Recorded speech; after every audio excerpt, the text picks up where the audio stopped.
Absolument. Avec la Massif, économisez en changeant d'assurance de prêt immobilier. Conditions sur massif.fr. La Massif présente Sud Radio, parlons IMO, ça vous concerne. Évidemment que ça vous concerne l'immobilier, pas vrai Sylvain? Absolument, ça vous concerne.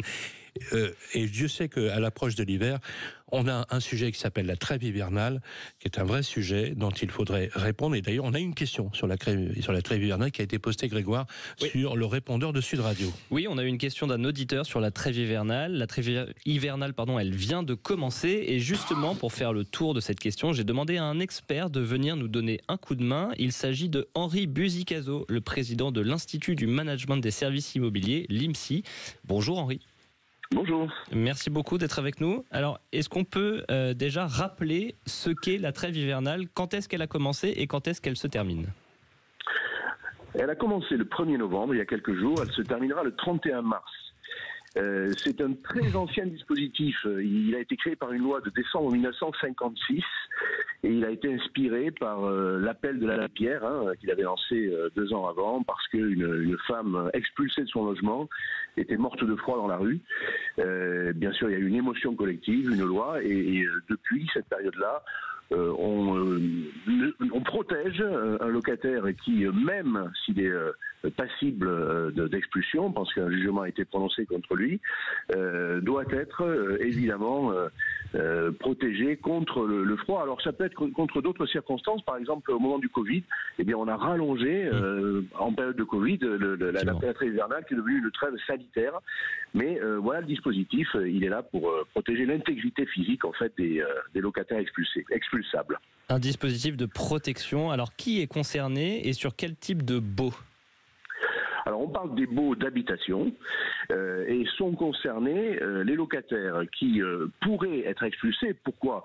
Essentiellement, c'est la cause la plus fréquente pour des questions de loyer impayé. Quand on ne paie pas son loyer, on est un occupant sans titre, on n'a plus le droit d'occuper son logement. Le contrat est clair.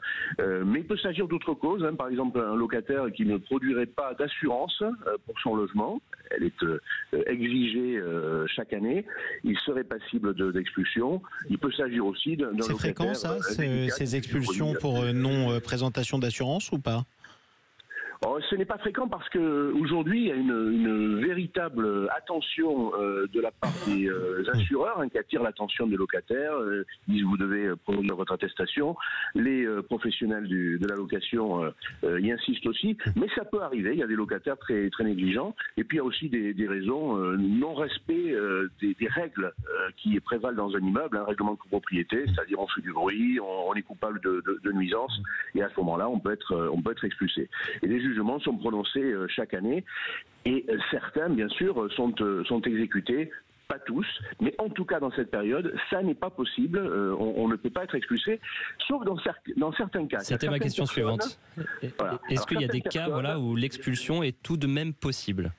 Oui, parce que on estime que des cas de grande gravité qui viennent porter préjudice aux propriétaires qui louent un logement ne doivent pas donner lieu à protection. Ce sont les squatteurs, ceux qui violent un domicile pour s'y établir. Désormais, d'ailleurs, la loi a été récemment élargie. Il peut s'agir non seulement d'un domicile, mais aussi d'un local de notre usage.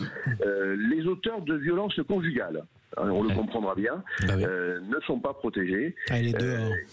Voilà, dehors. Et puis tous ceux pour qui il a été trouvé une solution de relogement et qui, bien sûr, doivent la prendre, c'est-à-dire qu'ils sont expulsables et ils ont tout lieu de quitter le logement parce qu'un autre a été trouvé. Ceux-là, évidemment, on ne va pas les protéger puisqu'un autre logement les attend. Ils doivent le prendre. Et ça peut aussi concerner des étudiants qui occuperaient un logement étudiant, un Crous, par exemple, le logement du Crous, le logement public, alors qu'il ne répondrait pas aux critères qui serait plus étudiant ou alors qui serait plus... Voilà. J'ai une question très précise. À partir de combien de mois de loyer impayé on est en théorie passible d'une expulsion?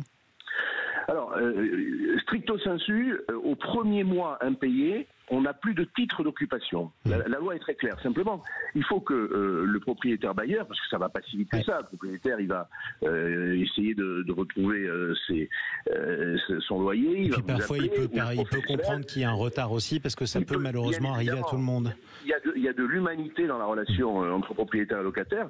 C'est quand vraiment on va très loin et que le propriétaire se doit, après un commandement de payer, d'engager une procédure judiciaire. Ça signifie le plus souvent 2 mois, 3 mois, 4 mois, plusieurs mois d'impayés.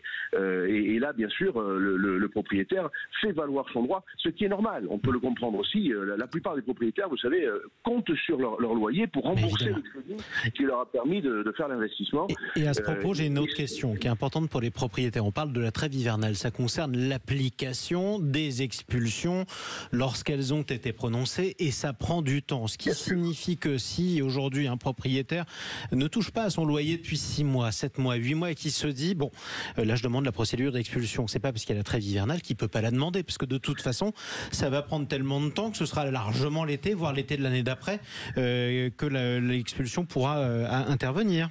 En moyenne, l'obtention d'un jugement d'expulsion prend 14 mois dans notre pays. Donc de toute façon, vous avez raison. Et il est important de rappeler que pendant la trêve hivernale, le recouvrement court. Les loyers sont dus, ceux qui étaient dus avant, ceux qui sont dus pendant les 5 mois de trêve hivernale. La relation entre propriétaire et le locataire ne s'interrompt pas et les droits du propriétaire sont sauvegardés pendant cette période. C'est juste une mesure d'humanité pour qu'un ménage ne soit pas sur le trottoir, que des enfants en bas âge en particulier Justement, j'aimerais qu'on termine là-dessus parce qu'on parle quand même d'humanité. Oui, c'est des loyers qui sont souvent impayés. Oui, il y a aussi des squatteurs. Oui, il y a des gens qui abusent. Et à côté de ça, il y a un phénomène social. Sylvain Lévy-Valency, vous avez un chiffre qui vous a marqué. Il faut le rappeler parce que ça explique aussi pourquoi elle existe, cette trêve hivernale. Absolument, Jean-Marie. Bonjour Henri. Justement, vous l'avez vu récemment sur France 2, un documentaire, et aussi dans le passage du JT, 2000 enfants de moins de 5 ans dorment à la rue tous les jours parce qu'on est arrivé à un tel point paroxystique du mal logement, à Paris notamment, mais dans le pays les chiffres aujourd'hui sont difficilement mesurables, mais le phénomène est en train de se généraliser. C'est un drame absolu, Jean-Marie. Et c'est pour ça que ça existe. C'est un drame absolu, et donc effectivement, il est de bonne loi que la trêve hivernale puisse protéger aussi les plus faibles. Forcément, il y a toujours des mauvais payeurs qui rentrent en ligne de compte, mais c'est un vrai sujet et Henri Buzicazo le sait très bien également. Merci à vous, Henri Buzicazo. Les chiffres qui viennent d'être donnés sont historiques et il faut dire aussi que l'État préfère payer les indemnités aux propriétaires pendant, notamment cette trêve hivernale, pour que les locataires les plus fragiles restent avec un toit sur la tête. Et voilà, l'humanité doit toujours prévaloir dans la relation locative. Et c'est important de le dire quand ça vient de l'État aussi, parce que souvent on n'en parle pas. Merci beaucoup, Henri Buzicazo. Merci beaucoup, Henri Buzicazo. Je rappelle que vous êtes président de l'Institut du Management des Services Immobiliers, l'IMSI. Merci beaucoup. Sud Radio, Parlons Immo, ça vous concerne. Avec la Massif, changez votre assurance de prêt immobilier et économisez. Conditions sur massif.fr.